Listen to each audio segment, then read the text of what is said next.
Guys, tanggal muna tayo ng langis. Tapos, after mag-drain yung oil, pasok natin dito sa loob. Dito tayo magkakalas. Pero dito ka nakakalasin yung mga radiator para hindi madumi. Right. Okay, start na ako magkalas, boys. Ito nga pala guys, pinorward ko na. Kasi feeling ko naman, kabisado nyo na magkalas ng mga kaha ng sniper. Itong sa akin kasi, putol-putol na yung mga lock nyan. Kasi laging nakakalas. Tapos yan, binaklas ko na rin yung radiator. Tapos tuloy-tuloy na guys. Huwag nyo nang pansinin yung brief kong malupit. Okay guys, papasok na natin yung motor.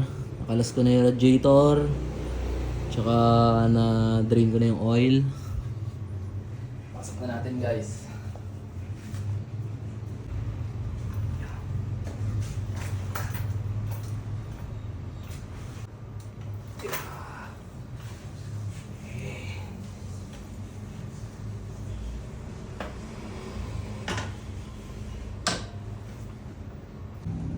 Okay guys, simulan na natin baklasin ang head tsaka block.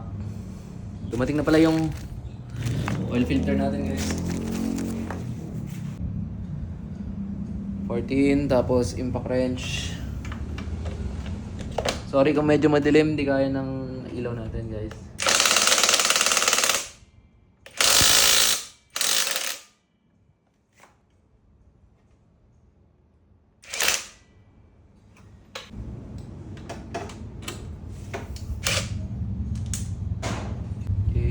Ito, lagi niyong pag-isahin. Tapos tanggal ng tag nito.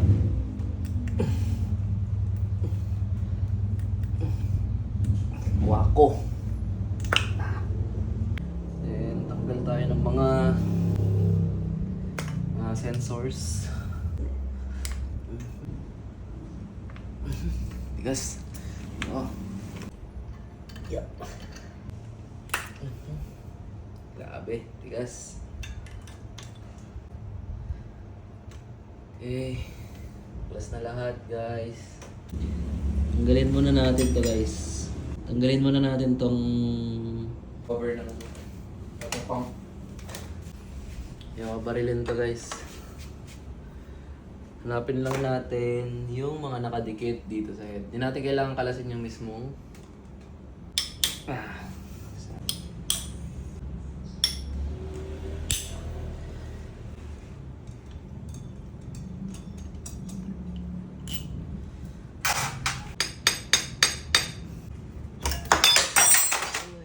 tanggal na natin guys, nalaglag pa nga. Yung tandaan, mahaba sa taas. Tapos, kalasin na natin tong mismong ulo.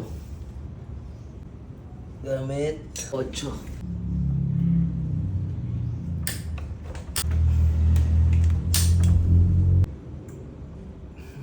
Tigas, grabe.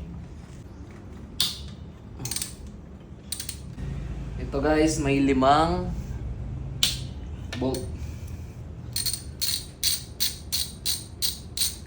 Last one.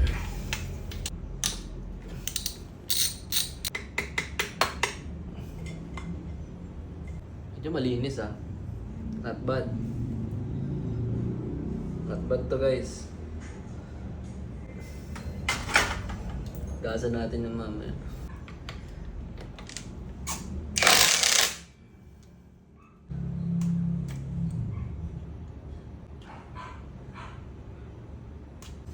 Oops, guys, kalimutan ko.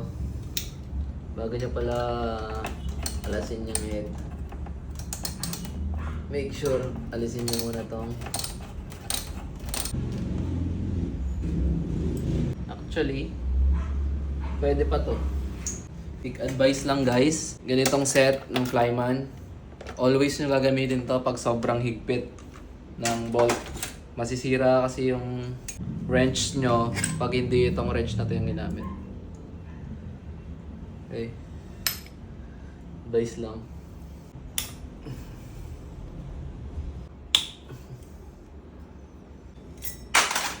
Pwede na siguro.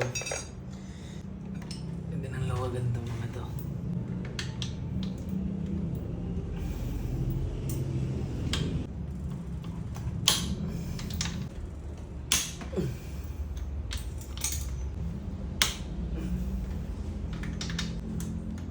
Alright. Okay guys, tsaka lang natin gamitin tong wrench na to pag maluluwag na yung matitigas na stud bolts. Nasira kasi yung mechanical niyan sa loob. Nakakalas ko pa lang na motor is Fury, Mio, tsaka ito. Yata. Yan lang yung naalala ko. Tsaka Wave pala. Pagkalas na ako ng mga ganong makina. Pero ibabaw lang.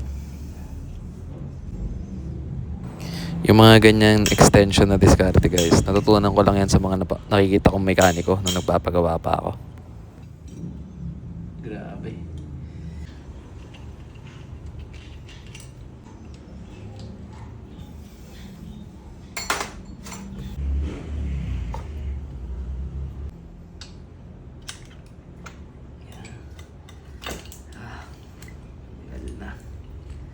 Alright.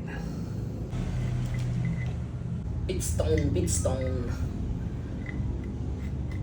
Yup.